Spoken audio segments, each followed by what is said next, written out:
this political superstar. Her name is Katie Frost. Of course, that's Sarah Palin on the left, but Katie is a Republican strategist who has worked at the highest levels of politics. There she is with Ted Cruz. She has been the manager of a grand total of 10 campaigns where she's running the entire show. But this might be my most, well, the favorite part of her in my book is she didn't go to college, not a day. And there was a time not too long ago, Katie Frost, where that might have, people could have winced in political circles. Oh, you didn't go to college. But now I think it's a major attribute. Katie Frost, welcome. How are you? Doing great, Greg. Thank you for having me. You bet. And let me ask you, first of all, why didn't you go to college? Well, I knew that I wanted to be involved in politics, and my father wisely told me, before you do that and you go get a 4-year political science degree, why don't you go and actually work on a campaign and take a gap year?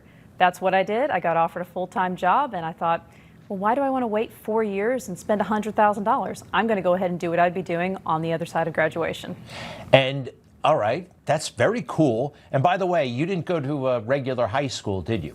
No, sir, I didn't. You know, I was homeschooled beginning in 1997, and if you were homeschooled in the 90s, you were absolutely the odd one out. You told someone you were homeschooled, they gave you a funny look, and they'd ask you, well, do you have any friends? Are you worried that you're going to socialize? Are you missing out? But now, almost 30 years later, when you tell someone you were homeschooled, it's overwhelmingly a positive response. People are very kind, complimentary. They'll say things like, well, that's why you're so smart.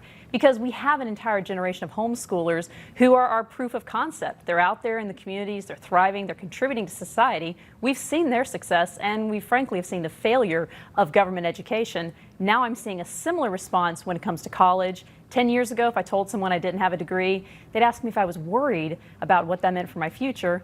But now that I've shown I've been able to build a career without a college degree, people are very encouraged, and they say, well, good for you. You aren't labeled with student debt.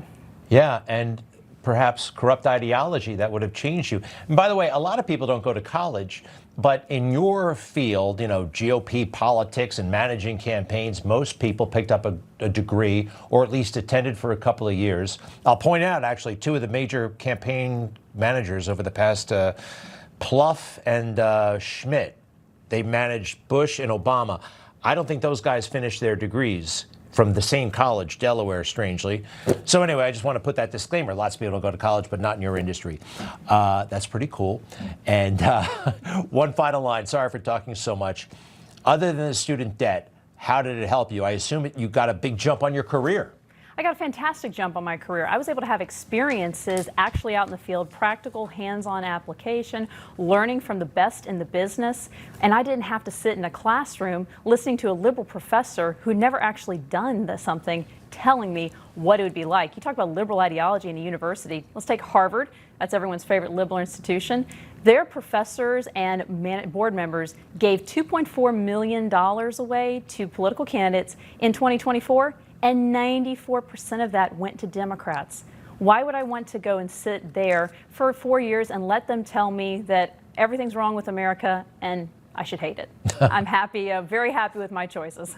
All right, excellent. I guess you missed, what did you miss? Beer drinking, keg parties, football games. Seriously, is there anything about college life that you've heard about that you think, that might have been nice? Frankly, no. I am very happy with the life I lead. God has been very kind. I feel blessed. And there are a lot of things that you can go out in the world and actually learn that you don't need to be on the college campus to do. And you were saying a lot of political campaign managers have maybe not gone to college, but I'll just say some names of people who did not complete their degrees. Maybe Bill Gates, Steve Jobs, Richard Branson, Michael Bloomberg. There's a better chance when you go to order your coffee, your barista has more degrees than a billionaire. That's so interesting. Wow. What is your passion in politics? What's your favorite part of, just running for office and seeing your candidate in office? What's your area of expertise or just the issue you care most about? You know, I love finding a candidate who is the underdog, but someone I genuinely believe in, and I get behind them and I help them be successful. That's my view, and that's what my role needs to be. There was a candidate I remember having. He was running against an incumbent State House committee chairman.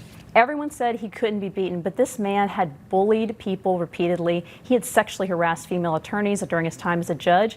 he needed to go. He had a terrible voting record. So I had a first-time candidate. We went in there, we worked hard, we knocked more doors than anyone else, and he ended up defeating the incumbent with 65% of the vote. It's almost unheard of, but he did it because we worked hard and we had a good candidate. I love seeing good people be put in office, and that's what I believe my role is to do. Her name is Katie Frost. Check her out at katiefrostmedia.com. Katie Frost, thank you. It's very inspirational. I have 2 young girls, and we're already saving for college, but something tells me there won't be a college by the time they graduate, or it'll be, I think that you are a great role model for women and girls, and men for that matter, and boys. Thanks a lot. Thank you, Greg. All right, we'll be right back.